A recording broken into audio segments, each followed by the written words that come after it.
Welcome back to another Windows 10 tutorial video.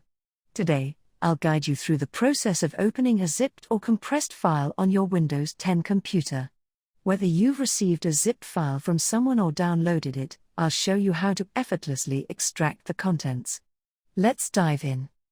To open a zip file, we have two straightforward options. The first method is to simply right-click the zip file. After right-clicking, navigate to the Extract All option. Windows will prompt you to choose a destination for the extracted files.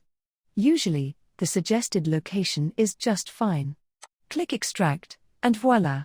The files are now accessible in a new folder.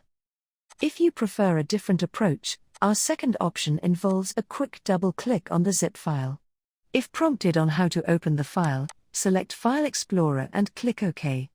This will display the contents of the zip file, allowing you to interact with the files as you normally would. That's it. Opening a zip file on your Windows PC or laptop is a breeze. If you have any questions or encounter any issues, feel free to leave a comment below, and I'll get back to you as soon as possible. For more Windows 10 tips and tutorials, check the links in the description. If you found this video helpful, don't forget to give it a thumbs up, and consider subscribing for more tech tutorials. Thanks for watching.